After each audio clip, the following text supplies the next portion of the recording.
Hello, and welcome to Anchor Points Bible Study, where we like to encourage you to anchor every area of your life in Christ. I'm Tony, and if this is your first time visiting with us, I'd like to invite you to hit that subscribe icon and that bell notification so you can know when I go live or if I post new content into this channel.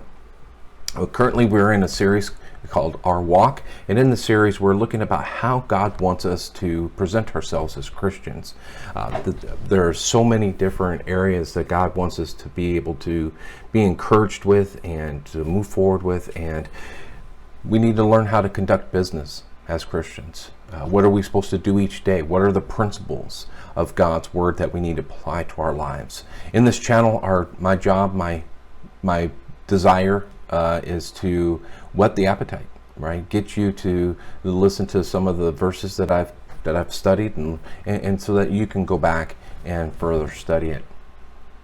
So today we're going to be talking about walking in wisdom. That comes from Colossians chapter number 4, verse number 5. I'm going to read Colossians 4, 1 through 6, so we can get kind of the context of where we're at with this lesson, okay? Colossians 4, 1 through 6, Masters, give unto your servants that which is just and equal, knowing that ye also have a master in heaven. Continue in prayer and watch the same with thanksgiving, with all praying also for us, that God would open unto us a door of utterance, to speak the mystery of Christ, for which I am also in bonds, that I may make it manifest as I ought to speak. Walk in wisdom toward them that are without, redeeming the time. Let your speech be always with grace, seasoned with salt, that you may know how you ought to answer every man. So in this lesson, it looks like that Paul is discussing some things that he wants leaders to accomplish. And we're going to pull out the verse, and verse number 5 says, walk in wisdom toward them that are without, redeeming the time. And this is just one of the attributes that Paul is talking to these leaders about. And I encourage you to go back and study out this passage and find out really what Paul is looking at for the leaders to be able to accomplish in their life, right? So proper wisdom is defined as rightly exercising knowledge. Okay, so that produces a laudable end or a praiseworthy end, right? So wisdom is knowledge in action. I had done some studies on wisdom, and I truly believe that wisdom, understanding, we talk about this in Proverbs, wisdom, understanding, and knowledge all are work together. So wisdom is taking the knowledge that we have and rightly exercising that to produce fruit for the Lord. So in this first part of the verse, and it talks about walk in wisdom. And my question to you is, have you seen somebody who has wisdom, godly wisdom? Put some down in the comments below of a trait that you saw in that person.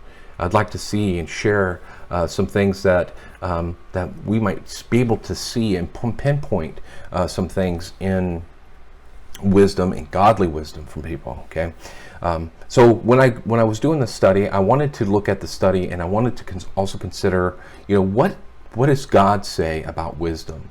And one of the things I want to touch on comes from James chapter number 3, verses 13 and 17. It says, who is a wise man and endued with knowledge among you? Let him show him of a good conversation his works with meekness of wisdom. But if ye have a bitter envy and strife in your hearts, glory not and lie not against the truth.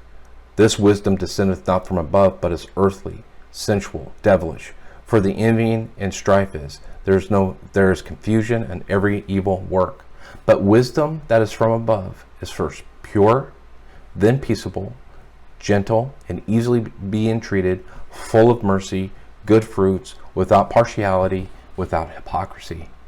What a definition of godly wisdom. Now, if we consider this, I want to look at verse number 17, where it kind of breaks out what wisdom is, right? Pure talks about being clean. Peaceable is talking about being a passive, having some passive, being passive, but solitary, right? Not I think it has the idea of not being like contentious. A gentle carries the idea of being moderate or patient. Easily being entreated means that a man of wisdom or a woman of wisdom that has wisdom is open, right, to learn and to grow.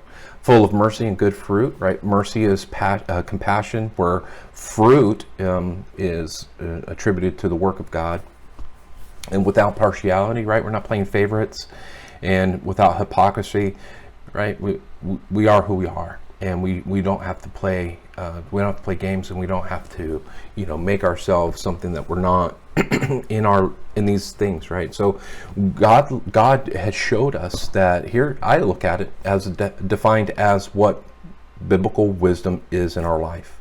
So if we can look at biblical wisdom, I want to be able to see that in my own life, but I also want to see that in others, right? I want my pastor to have biblical wisdom. I want my leaders in my life, I want them to have biblical wisdom. Not all of them do, but I desire that, right? There are some verses that I would encourage you to go look at.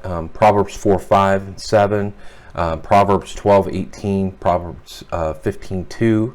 This one is really good. Proverbs 15:2 says, "The tongue of the wise useth knowledge aright, but the mouth of fools poureth out foolishness." What a statement about wisdom, and our speech is tied to wisdom. How much better is it to get wisdom than gold, right? In Proverbs 16:16, Proverbs 17:16, "Wherefore is there a price in the hand of a fool to get wisdom? See it hath no heart in it." Okay, so getting wisdom is not easy.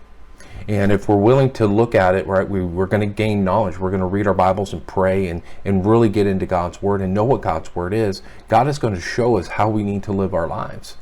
And God is going to take that time, and He's going to use that time to give us that knowledge. And then when we go out into our work, our place of business, whether we're at church or we're in the store, wherever we're at, we're going to exercise that knowledge, and that's wisdom.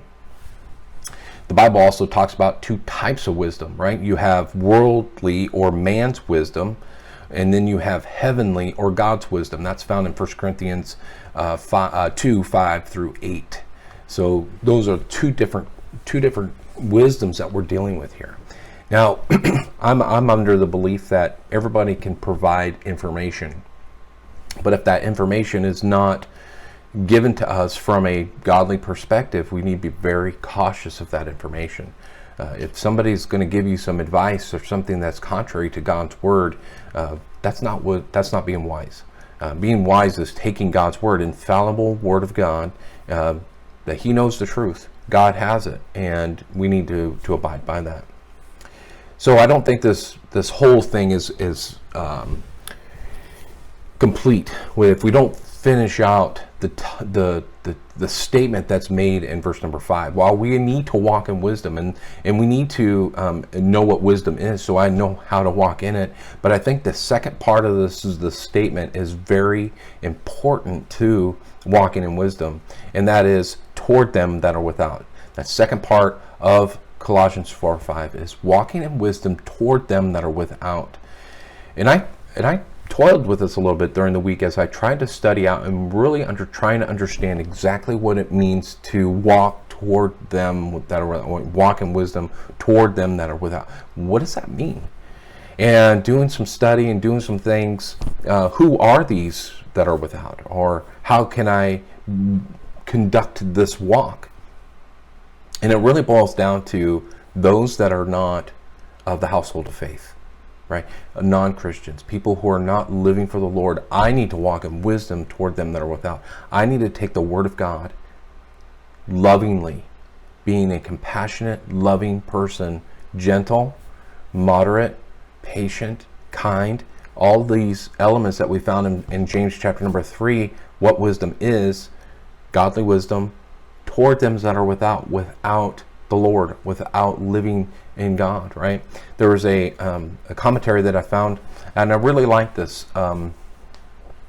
definition or this comment that they had made on this verse, and I'm going to read it directly to you. It says, the world will form judgment of the Christian from what it sees on the outer life, and makes no allowances for the unseen struggles of the moral perfection and bitter penance over the conscience failures. What is this guy saying, right? He's saying that our outward appearance is how people are going to judge Christianity.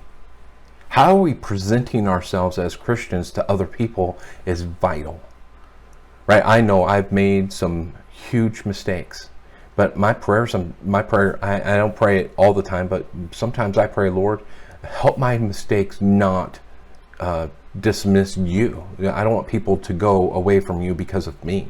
What a burden, right? I don't want to make that mistake. And I know things are flooding into my mind just talking about how there are some, I know for a fact that the people are not following God, or at that time, I mean, this is several years ago, that things could change, but at that time they just like, man, I don't want anything to do with it because of you. Man, that hurts. That really hurts. And so I think that when we consider walking in wisdom, we're walking in wisdom based on, what I'm learning in the scriptures, right? We can look at Jesus as our example and say, you know what? I need to walk in love. I need compassion. God, Jesus did not. If somebody wanted to be healed, Jesus would heal them, both physically and spiritually. So as we consider that, we need to understand that it's important for us to have a good testimony, walking in wisdom, walking circumspectly, walking in grace, walking in truth, walking in the Spirit, right? All of this whole series is centered around coming to the fact that I need to walk as God wants me to walk. I need to do the things that God wants me to do and not do, right? There's things I need to stay away from as well. So the last part of the verse 5, it says redeeming the time. Then we talked about redeeming the time last week when we talked about walk circumspectly, and we can put that, I'll put a tag up there for last week, and we can see it, right? We can see how redeeming the time. That time is evil. We don't have time. Our lives are as a vapor, right? In a moment, in a twinkle of an eye, at the last trump, God can come back at any moment. And I'm encouraged by this, and one of the reasons why I want to put out this YouTube channel is to get the word out there, get God's word out there, and hopefully to spur some study on your own. Right? We looked at Ephesians 5:15-17 last week, where we see then you walk circumspectly, not as fools, but as wise, redeeming the time. So as we consider the time that we have, how are we spending it? Are we always angry and frustrated and not being able to witness to people? I'm guilty. I'm guilty of allowing my emotions to rule situations, and I just need to take a step back and allow God to work in that time. So what kind of testimony do you have? Are there areas in your life that you know that are being a burden to somebody else that they may not follow Christ? Right? As Christians, our job is to live holy, live righteously, but also to share the truth. And if we're not sharing the truth correctly, people are not going to follow. So I encourage you, let's walk in wisdom towards them without. Right? Walk, have a good testimony before men, all men. And God will use your testimony, verbal and nonverbal testimony, to bring people closer to Him. Right? We lift up Christ. People are going to see Christ, not ourselves. So, as we wrap up this series, as we wrap up this idea of walking in God, I encourage you to walk in wisdom, have that good testimony. So, as we anchor every area of our life in Christ, here's one other chain that we can add on to the anchor. Let God help you. What areas, really open up your heart and your life to what God would have for you. So until next time, I hope you have a great day, and we'll talk to you soon.